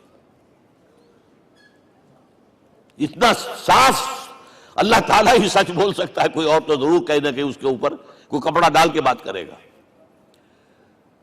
آیت نمبر 25 آف سورۃ الحدید، لَقَدْ أَرْسَلْنَا رُسُلَنَا بِالْبَيِّنَاتِ، ہم نے اپنے رسولوں کو بھیجا واضح نشانیوں کے ساتھ، معجزات کے ساتھ. وَأَنزَلْنَا مَعَهُمُ الْكِتَابَ وَالْمِيزَانَ، ان کے ساتھ کتاب اتاری، شریعت اتاری، میزان اتاری، نظام اتارا. لِيَقُومَ النَّاسُ بِالْقِسْطِ، تاکہ لوگ عدل پر قائم ہوں. اس لیے کتاب کیوں بھیجی، رسول کیوں بھیجے، نبی کیوں بھیجے، وحی کیوں بھیجی؟ تاکہ لوگ عدل پر قائم ہوں. یہ اس سے بڑی آیت کوئی ہوگی؟ عدل اجتماعی، سوشل جسٹس. اب اگلا ٹکڑا پڑھیے، وَأَنزَلْنَا الْحَدِيدَ، ہم نے لوہا بھی اتارا ہے، فِيهِ بَأْسٌ شَدِيدٌ، اس سے اسلحہ بنتا ہے، جنگی قوت ہے. وَلِيَعْلَمَ اللَّهُ مَن يَنصُرُهُ وَرُسُلَهُ بِالْغَيْبِ، اور اللہ دیکھ لینا چاہتا ہے کون ہے اس کے وفادار بندے جو لوہے کی طاقت کو ہاتھ میں لے کر اللہ اور اس کے رسول کی مدد کرتے ہیں. دین اللہ کا، اسے قائم کرنا اللہ کی مدد ہے، اسے قائم کرنا محمد کا فرض ہے، اس کے جد و جہد کرنا محمد کی مدد ہے صلی اللہ علیہ وسلم. یہ تھی نصرت. اور یہ نصرت آپ کو معلوم ہے حضور کی زندگی میں صحابہ کرام نے کی ہے کہ نہیں کی؟ جو شخص ایمان لایا فوراً داعی بن گیا، فوراً. ابو بکر ایمان لائے، اور 6 جو ہیں عشرہ مبشرہ میں سے چوٹی کے صحابہ، وہ ان کی دعوت پر ایمان لائے. سعد ابن ابی وقاص، طلحہ، زبیر، عثمان، سعید ابن زید، یہ سب کون ہیں؟ حضرت ابو بکر کی دعوت پر. نوجوان ہیں. مصعب بن عمیر کو گھر سے نکال دیا چچا نے، اور برہنہ کر کے نکالا ہے کم وقت نے، اس لیے کہ باپ مر گیا تھا، بہت دولت چھوڑ گیا تھا. ماں نے بڑے ناز و نام میں پالا تھا، کہتے ہیں 200 درہم کا جوڑا اس کا بن کر آتا تھا شام سے، جیسے کبھی ہم کہتے تھے کہ پنڈت نہرو کے کپڑے جو ہے پیرس سے سل کر آتے ہیں. اور جہاں سے گزر جاتا تھا مصعب، اتنا اس نے لگایا ہوتا تھا عطر کہ پوری گلی جو ہے وہ خوشبو سے جو ہے بھر جاتی تھی. چچا نے بلایا، تم جو یہ گلچھرے کر رہے ہو اپنے باپ کی دولت پر نہ، اور تم اسے کہتے ہو کافر، نکل جاؤ گھر سے. وہ چلنے لگے. He was a teenager. چلنے لگے. وہ سمجھا تھا کہ میرے یہ کہنے سے اس کے تو اس کو تارے نظر آ جائیں گے، یہ فوراً جو ہے توبہ کرے گا، پلٹ آئے گا. چلنے لگے تو اسے اور غصہ آیا، یہ کپڑے بھی اسی باپ کے ہیں، اتارو. وہی اتارے کپڑے. مادرزاد برہنہ ہو کر ماں کے پاس گئے. ماں نے آنکھوں پر ہاتھ رکھا، مصعب کیا ہوا ہے؟ فرمایا امی میں موحد ہو گیا ہوں، یہ ہے توحید. اور اب جا کر حضور کے دامن میں بیت ارقم میں اب ہمہ وقت کارکن ہے، قرآن اتر رہا ہے، پڑھ رہے ہیں، سمجھ رہے ہیں، قرآن اتر رہا ہے، یاد کر رہے ہیں. اور اس کے بعد جب کہا تھا مدینے والوں نے بیعت عقبہ اولیٰ پر کہ حضور ہمارے سے آپ کی ملاقات تو سال کے بعد ہی ہوگی، درمیان میں تو آپ کو معلوم ہے خوریزی ہے، کوئی قافلہ بچ کے نہیں آ سکتا، تو اب آپ ہمیں کوئی اپنا شاگرد دیجئے. مصعب بن عمیر کو حضور نے کہا جاؤ ان کے ساتھ. وہاں ان کا نام پڑ گیا المقری، پڑھانے والا، قرآن پڑھانے والا. 75 آدمی اگلے سال لے کر آ گیا ہے، اور اسی سے بیعت عقبہ ثانیہ ہوئی ہے اور ہجرت کا راستہ کھل گیا. اور اس کو ایک دفعہ حضور نے دیکھا، مسجد کے دروازے کے سامنے سے گزر رہا تھا مصعب، پھٹا ہوا کمبل تھا جسم پہ لپیٹا ہوا تھا. حضور کی آنکھوں میں آنسو آ گئے. غزوہ احد میں شہید ہوا کس طرح؟ علم بردار تھا، ایک ہاتھ پر وار پڑا ہے، کٹ کے گر گیا، ایک ہاتھ سے تھاما، دوسرے پر بھی گر گیا، دونوں جو بچے ہوئے حصے تھے اس سے تھاما. پھر جب ختم ہو گئے اس کے بعد جو ہے جب دفن کر رہے تھے تو حضور کے سامنے پرابلم لایا گیا. مصعب کے جسم پر تو کوئی کپڑا ہی نہیں تھا سوائے ایک چادر کی، ایک دھوتی. اللہ اللہ خیر اللہ. اور شہید کا کفن ہوتا ہے اس کا اپنا لباس.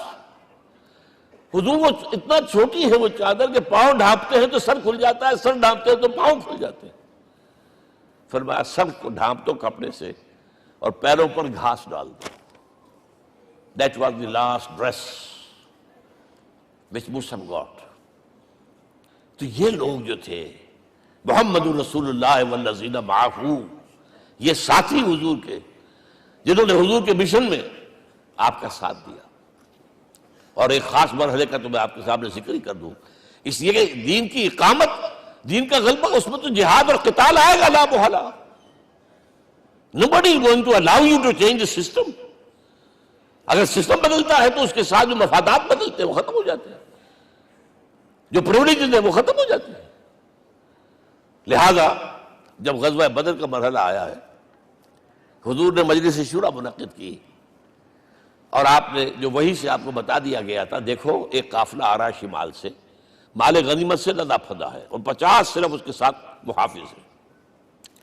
ایک لشکر آ رہا ہے جنوب سے، ویل کانٹے سے لیس، اور اللہ نے وعدہ کیا ہے کہ ایک پر ضرور تمہیں فتح دے گا، بتاؤ کدھر چلے. یہ اصل میں کسی بھی سپہ سالار کے لیے وقت ہوتا ہے کہ اپنے ساتھیوں کے مورال کا اندازہ کرے.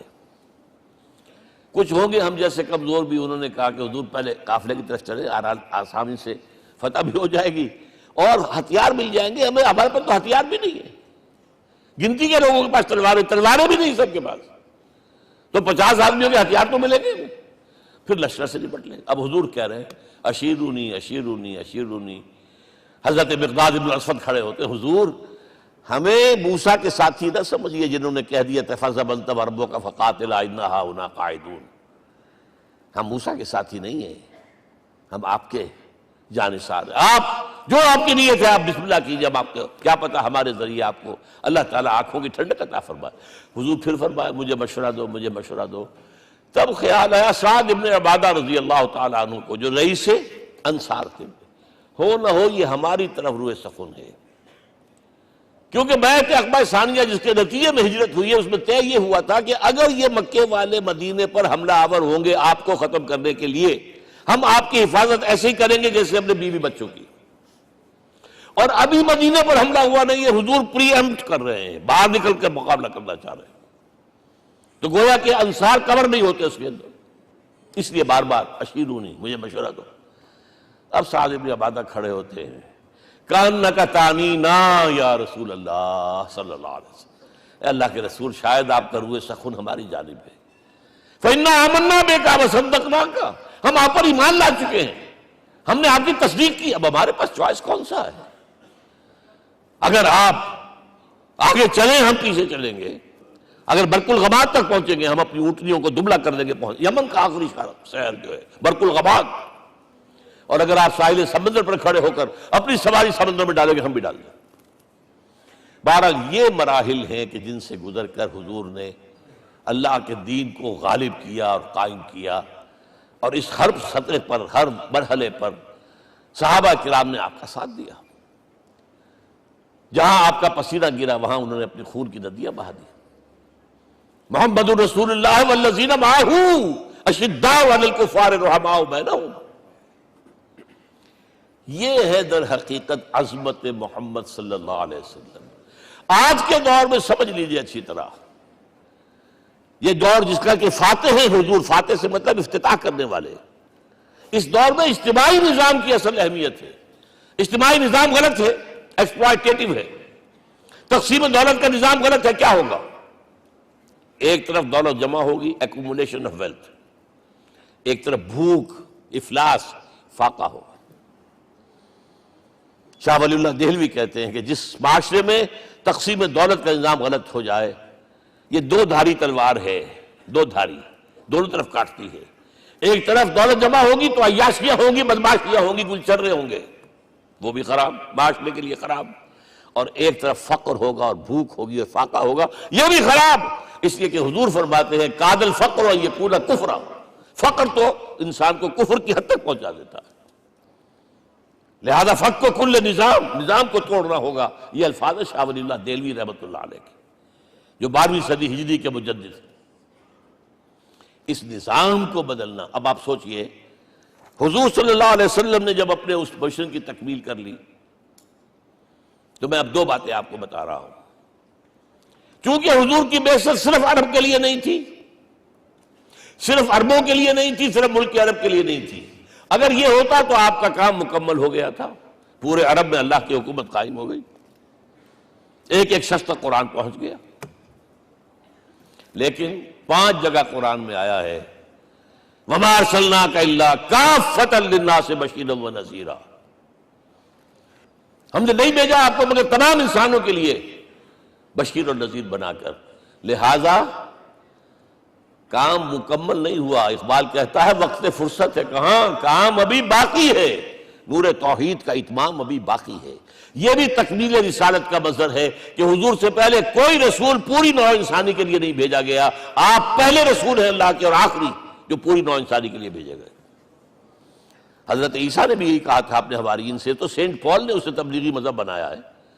انجیل میں اب بھی الفاظ موجود ہیں کہ I have been sent in search of the lost sheep of the house of Israel، میں تو اسرائیل کے گھرانے کی کھوئی ہوئی بھیڑوں کی تلاش میں بھیجا گیا ہوں، صرف بنی اسرائیل کے لیے۔ قرآن بھی کہتا ہے رسولا الی بنی اسرائیل، واحد رسول ہیں جو پوری دنیا کے لیے بھیجے گئے۔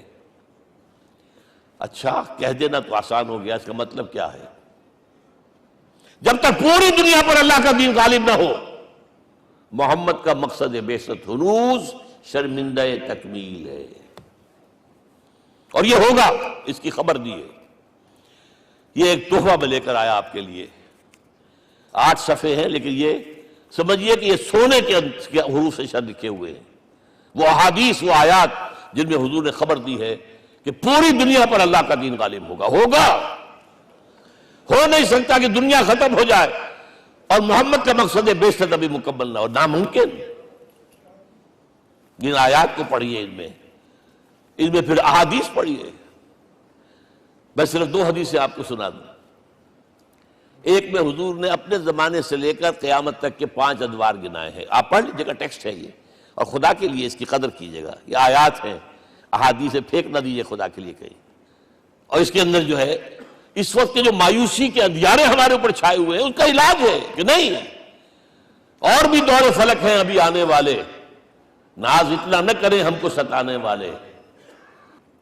بہرحال حضور نے جب اپنا مشن عرب کی حد تک مکمل کر لیا تو اب ایک بات نوٹ کیجئے، خطبہ حجۃ الوداع 1.25 لاکھ کا مجمع، حضور نے اپنے اس خطبے میں اپنی تعلیمات کے جو اہم نکات تھے انہیں اور دہرایا 3 مرتبہ ایک بات کی ہے۔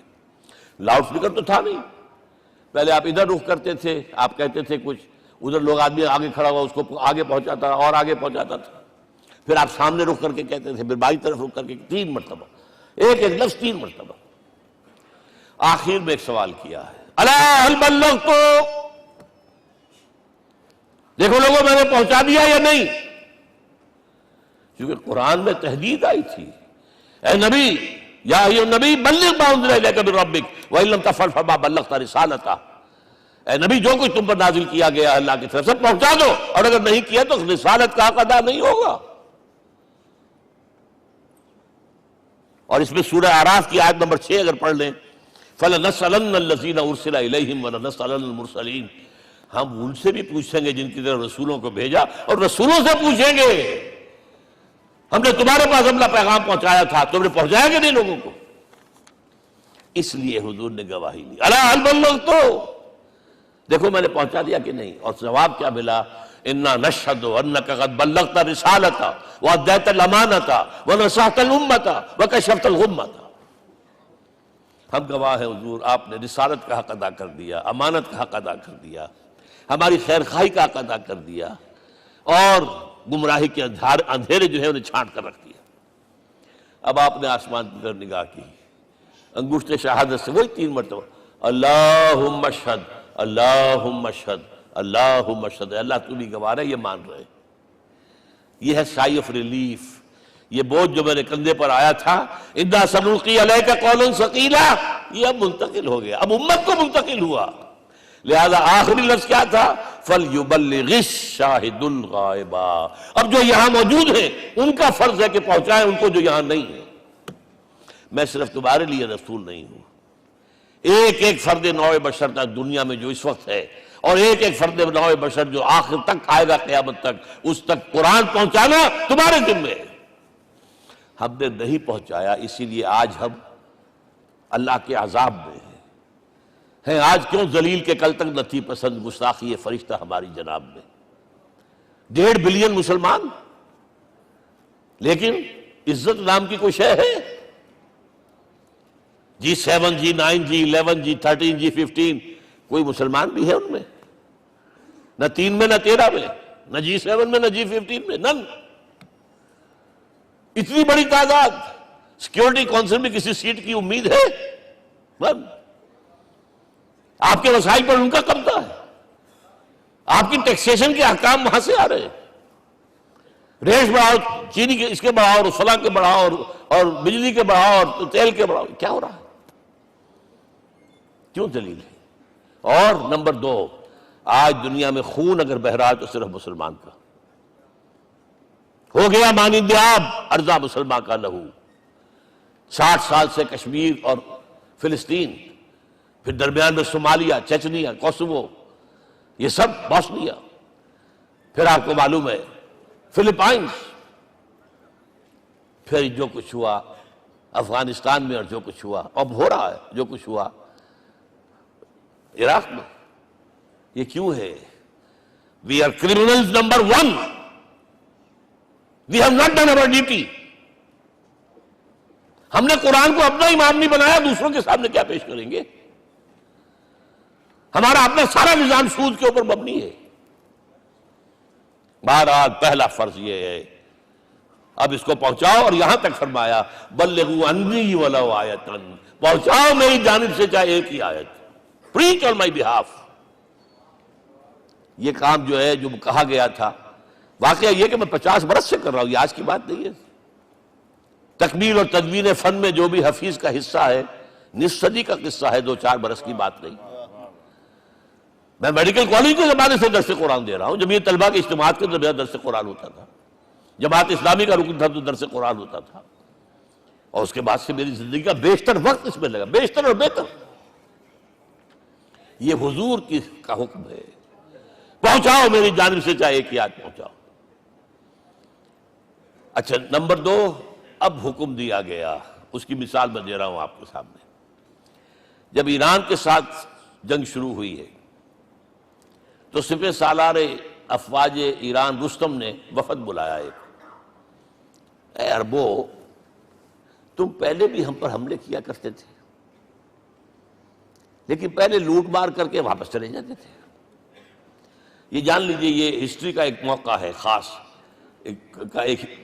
کہ ایک سیٹلڈ سیویلائزیشنز ہوتی ہیں اور ایک وہ جو رہتے ہیں سطح مرتفع پر، وہاں پانی نہیں ہوتا، وہ فصل کہاں سے آ جائے گی، یا ریگستان میں جو وہاں بستے ہیں وہ کیا کرتے ہیں، وہ وقتاً فوقتاً جاتے ہیں، جپٹا مارتے ہیں، لوٹ مار کرتے ہیں، لے کر وہاں سے دولت آتے ہیں، اسی پر ان کی گزارا تھا۔ تو پہلے بھی آیا کرتے تھے، لوٹ مار کر کے چلے جاتے، اس دفعہ پیچھا نہیں چھوڑ رہے بڑے کیا؟ ایسی پیاری، یہ کئی روایتوں میں آیا ہے، الفاظ مختلف ہو سکتے ہیں۔ جو مسلمان وفد کا سربراہ تھا اس کا جواب سنیے، انا قد ارسلنا، دیکھو رستم پہلے ہم خود آتے تھے، اب ہمیں بھیجا گیا ہے، اللہ نے بھیجا محمد کو، محمد نے بھیجا ہمیں صلی اللہ علیہ وسلم۔ کس لیے؟ لنخرج الناس من ظلمات الجہالت الى نور الایمان ومن جور الملوک الى عدل الاسلام، اس لیے بھیجا گیا ہمیں کہ نوع انسانی کو شرک اور کفر کی جہالتوں سے نکال کر ایمان کی روشنی میں لائیں اور بادشاہوں کے ظلم و ستم کے پنجے سے نجات دلا کر عدل اسلام۔ دیکھو ہمارا خلیفہ چٹائی پر بیٹھتا ہے عمر رضی اللہ تعالیٰ عنہ، اس کے تو کوئی خدم و حشم نہیں ہے، کوئی باڈی گارڈ نہیں ہے۔ ایک آیا تھا سفیر ایران کا، مدینے میں آ کر گھوما پھرا، کوئی محل نظر نہیں آیا اسے، پوچھتا ہے مسلمانوں سے اینا ملککم، بھائی تمہارا بادشاہ کہاں ہوتا ہے؟ جواب ملا لیس لنا ملکن بل لنا امیر، ہمارا کوئی بادشاہ نہیں، ہمارا امیر ہے۔ کہاں ہے بھائی؟ ہمارے بیت المال کے کچھ اونٹ گم ہو گئے تھے کہ بھائی ملے نہیں، ہمارا خلیفہ تلاش کرنے گیا۔ اب اس نے کسی کو لیا ہوگا، آئیڈینٹیفائی کر سکے، ڈھونڈ کر جا کر ایک جگہ دیکھا، دھوپ تیز ہو گئی تھی، حضرت عمر تھک گئے تھے، لہذا ایک درخت کے سائے میں اپنے کوڑے کا تکیہ بنا کر لیٹے ہوئے استراحت فرما رہے، کوئی خادم نہیں، کوئی خدم و حشم نہیں، کوئی باڈی گارڈ نہیں۔ اس وقت وہ کھڑے ہو کر کہتا ہے عمر تم عدل کرتے ہو، تمہیں کوئی خوف نہیں ہے، ہمارے بادشاہ ظلم کرتے ہیں، لوگوں کا خون پیتے ہیں، انہیں ہر وقت ڈر رہتا ہے، انہیں اونچی اونچی فصیلیں چاہیے، انہیں باڈی گارڈ چاہیے، انہیں حفاظتی دستے چاہیے۔ یہ مثال پیش کی ہے نا، یہ کوئی فیری ٹیلز تو نہیں ہے، یہ تو آج کی تاریخ ہے، 1400 برس پرانی تاریخ ہے بھائی، کوئی پرانی نہیں ہے، کوئی 10,000 سال پرانی بات نہیں ہے۔ اور وہی عمر ہے، انہیں بلایا گیا ہے بیت المقدس، وہاں جو مسلمانوں کا محاصرہ تھا وہ طول کھینچ گیا، فصیل بہت اونچی مضبوط، اور اندر ہر طرح کا رسد بھی موجود ہے، راشن بھی ہے، پانی بھی ہے۔ عیسائیوں کا قبضہ تھا، عیسائی پادری آئے فصیل پر، مسلمانوں تم اگر قیامت تک بھی یہاں پڑے رہے محاصرہ کر کے، یہ کبھی فتح نہیں ہوگا شہر، ہاں یہ فتح ہونا ہے، ہماری کتابوں میں ہے، لیکن ایک درویش بادشاہ کے ہاتھوں فتح ہوگا، تمہارے اندر ہمیں وہ درویشی نظر نہیں آ رہی۔ وہ چونکہ کچھ عرصہ ہو گیا تھا، شام میں پہنچ گئے تھے، خربوزے کو دیکھ کے خربوزہ رنگ پکڑتا ہے، اچھا لباس پہننا شروع کر دیا، اور وہاں تھے امین هذه الامہ ابو عبیدہ بن الجراح رضی اللہ تعالی عنہ، یکی عشرہ مبشرہ، ان کا فوراً کلک کیا، یہ بادشاہ مدینے میں بیٹھا ہوا تو ہے، یہاں سے ریکویسٹ کی گئی ہے آپ تشریف لائیے۔ اب 700 میل کا سفر ہے، کوئی ذاتی سفر نہیں، کسی بیٹے کے کنووکیشن میں کے لیے نہیں گئے ہیں، کوئی انٹوریج نہیں ہے، کچھ نہیں، ایک اونٹ، ایک خادم، اور اسی اونٹ پر راستے کا راشن، لہذا ایک آدمی بیٹھ سکتا ہے۔ اب ایک منزل خلیفہ اوپر تشریف فرما ہے اور خادم ہاتھ پکڑ کر آگے چل رہا، اگلی منزل خادم اوپر بیٹھا ہے اور خلیفہ ہاتھ پکڑ کے آگے چل رہا ہے۔ جب آخری منزل آئی ہے تو باری ہو گئی اس خادم کی، اس نے ہاتھ جوڑ دیے، خدا کے لیے لوگ دیکھیں گے، مجھے ماریں گے، تمہیں شرم نہیں آئی؟ خلیفۃ المسلمین جو ہے وہ آگے آگے تمہارے چل رہے تھے، تم براجمان تھے۔ حضرت عمر نے ڈانٹ پلائی، الدور دورک، نہیں باری تمہاری ہے۔ وہ بیٹھا ہوا اوپر، حضرت عمر پنکیل پکڑ کر آ رہے ہیں، اور بیچ میں کہیں کیچڑ آ گیا تھا، جوتیاں بھی ہاتھ میں پکڑی ہوئی ہیں۔ اب وہاں آتے ہی انہیں لے جایا گیا فصیل کے سامنے، انہوں نے اوپر سے اپنی کتابیں دیکھی، ہاں یہی ہے درویش بادشاہ، یہ فتح نہیں ہوا تھا یروشلم، یہ ایک صلح کے طور پر انہوں نے دیا ہے، کھول دیا، آ جاؤ۔ اور انہوں نے شرط رکھوائی تھی کہ کہیں یہاں یہودیوں کو آباد نہیں ہونے دیں گے آپ۔ حضرت عمر نے اتنی رعایت کی تھی یہودیوں کے لیے کہ وہ یہاں آئیں، اپنے مقدس مقامات کی زیارت کر کے جا سکتے ہیں، لیکن یہاں سیٹل نہیں ہو سکتے، اس لیے وعدہ تھا۔ یہ وعدہ جو ہے سلطان عبدالحمید خان تک چلا ہے۔ بڑی سے بڑی رشوت پیش کی تھی زائرنسٹ نے، تمہارے سارے قرضے ہم ختم کر دیں گے، تم جو ہے ہمیں فلسطین میں آباد ہونے کا حق دے دو۔ نہیں، جو معاہدہ عمر کا تھا اس میں میں کوئی ترمیم نہیں کر سکتا۔ تو یہ مثالیں ہیں جو پیش کی گئی ہیں۔ میں تو کہا کرتا ہوں، جب میں نے پڑھا تھا کہ کرنل جمال عبد الناصر کی بیٹی سائیکل پر جاتی ہے کالج، کیو این لائی کی بیٹی بھی سائیکل پر کالج جاتی ہے، احساس ہوا تھا عظمت ہے نا آخر، چاہے وہ کسی غیر پہ ہو۔ اور واقعہ یہ ہے کہ میں بیان کرنے سے رہ نہیں سکتا، جب میں نے لال بہادر شاستری کے بارے میں سنا، he had no house in the whole of India۔ یہ تو بھارت کی ڈیموکریسی کا ایک معجزہ ہے۔ A person who doesn't own a house in the whole length and breadth of India and he rose to the position of Prime Minister۔ ہمارے ہاں کسی میونسپلٹی کا جو ہے ممبر نہیں بن سکتا، اس کی بیوی اپنے گھر میں خود کھانا پکاتی تھی، کوئی ملازم نہیں تھا۔ اور جب ہارٹ اٹیک ہوا ہے تاشقند میں، تو وہ جو مرتے دم بات کی ہے اس نے ماتا جی سے کی ہے، بیوی سے نہیں کی۔ یہ ہماری مشرقی روایات ہیں، ماں کا مقام۔ لیکن یہ تمام مثالیں جو ہیں، پوری نوع انسانی 10 مرتبہ پیدا ہو کر ختم ہو جائے، حضرت عمر والی مثالیں نہیں لا سکتے۔ رات کو گشت کر رہے ہیں، ایک جگہ سے رونے کی آواز آئی، معلوم ہوا کہ بچے ہیں، بھوکے ہیں، رو رہے ہیں۔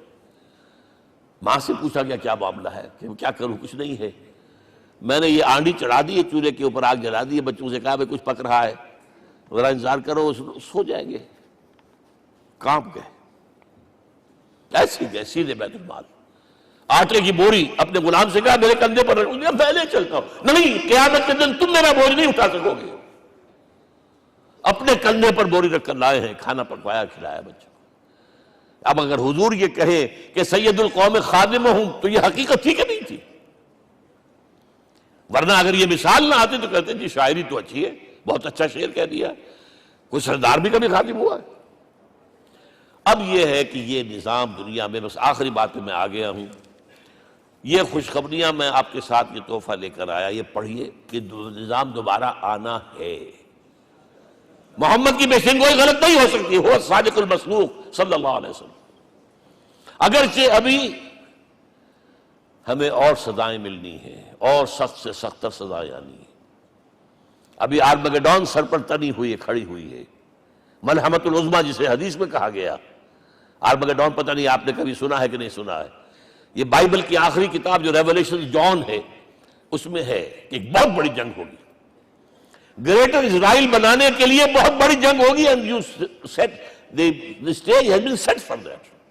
نیٹو تیار اسی کے لیے ہو رہا ہے دوبارہ۔ کس لیے؟ نیٹو چیف سے پوچھا گیا تھا کہ تمہارا دشمن جو تھا USSR تو ختم ہوا، گھٹنوں کے بل پڑا ہوا ہے، اب کس کے لیے اس کو ایکسٹینڈ کر رہے ہو اور آرگنائز کر رہے ہو؟ اب ہمیں مسلم فنڈامنٹلسٹ سے نمٹنا ہے۔ یہ ہے وہ کروسیڈ جو شروع ہوئی۔ یہودی اور عیسائی نیو کنزرویٹوز، نیو کونس، یہ دونوں جڑے ہوئے ہیں، ایک 5 پوائنٹ ایجنڈا ہے ان کا جس پر دونوں کا اتفاق ہے۔ تو ابھی ہم پر بڑے برے وقت آنے ہیں، ہمیں سزائیں ابھی اور ملنی ہیں، لیکن tables will be turned۔ دنیا میں اللہ کا دین قائم ہوگا، چاہے ابھی اور اپس اینڈ ڈاؤنز آئیں گے، لیکن ہوگا، لیکن ہوگی، وہ وقت آئے گا اللہ کا دین قائم ہوگا پوری دنیا میں۔ ایک حدیث میں آپ کو سنانے چلا تھا، حضرت ثوبان سے رضی اللہ تعالیٰ عنہ، مسلم شریف کی روایت ہے۔ حضور نے فرمایا ان اللہ زوالی الارض، اللہ نے میرے لیے پوری زمین کو لپیٹ دیا۔ فرائے تو مشارقہا و مغاربہا، میں نے اس کے سارے مشرق دیکھ لیے، سارے مغرب دیکھ لیے۔ وَإِنَّ أُمَّتِي سَيَبْلُغُ مُلْكُهَا مَا زُوِئَ لِي مِنْهَا، میری امت کی حکومت ان تمام علاقوں پر قائم ہو کر رہے گی جو اللہ نے زمین کو لپیٹ کر مجھے دکھا دیے. یہ ہونا ہے. And that is going to be the end of this world. Armageddon بھی آ جائے گی پہلے، ملحمۃ العظمیٰ بھی آئے گا، سزائیں بھی ملیں گی، بالآخر وہ ہوگا. لیکن آخری بات، میرے اور آپ کے لیے مسئلہ لمحہ فکریہ کیا ہے؟ میں اور آپ کہاں کھڑے ہیں؟ Are we on the side of Allah or on the side of America? بہرحال یہ تو جو اپس اینڈ ڈاؤنز آنے ہیں، میرے اور آپ میں سے ہر شخص کے سوچنے کی بات یہ ہے، یہ تو انقلاب تو آئے گا، حضور کے ذریعے سے آیا، کچھ لوگ حضور کے ساتھی بن گئے، ان کی دنیا بن گئی، آخرت بن گئی، قیامت میں کے بعد جو کچھ ملنا ہے اللہ تعالیٰ روح و ریحان و جنت النعیم. کچھ رہ گئے کہ چاہے سگا چچا تھا محروم رہ گئے، ابو لہب. آج بھی یہ قافلہ ادھر چل رہا ہے. اقبال نے بالکل ٹھیک کہا ہے کہ دنیا کو ہے پھر مار کا روح و بدن پیش، تہذیب نے پھر اپنے درندوں کو ابھارا، اللہ کو پاور دیے مومن پہ بھروسہ، ابلیس کو یورپ کی مشینوں کا سہارا. اور صحیح کہا ہے. آخری بات جو کہہ رہا ہوں، ایک نقطہ میرا رہ گیا ہے، وَاتَّبَعُوا النُّورَ الَّذِي أُنزِلَ مَعَهُ، چوتھی بات، اور یہ کہ وہ لوگ جو اس نور کا اتباع کریں گے کہ جو ان کے ساتھ نازل کے قرآن، اس لیے کہ قرآن ہی ذریعہ ہے، آلہ انقلاب ہے. قرآن انسانوں کو بدلتا ہے، افراد کو، افراد مل کر جماعت بن کر وہ جو انقلاب برپا کرتے ہیں.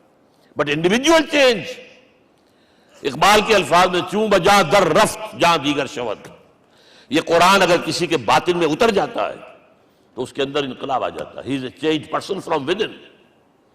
وَاتَّبَعُوا النُّورَ الَّذِي أُنزِلَ مَعَهُ. لیکن آخری دور کے بارے میں چند اشعار سنا رہا ہوں.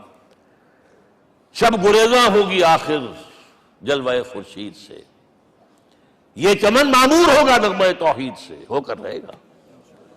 اور پھر دلوں کو یاد آ جائے گا پیغام سجود، پھر جبیں خاک حرم سے آشنا ہو جائے گی. اور آنکھ جو کچھ دیکھتی ہے لب پہ آ سکتا نہیں. میں حیرت ہوں کہ دنیا کیا سے کیا ہو جائے. آب روان کبیر تیرے کنارے کوئی دیکھ رہا ہے کسی اور زمانے کے خواب. وہ زمانہ آنا ہے، لیکن دیکھنا یہ ہے کہ میرا اور آپ کا اس میں کتنا حصہ ہے. اقول قولی ھذا واستغفر اللہ لی ولکم ولسائر المسلمین والمسلمات.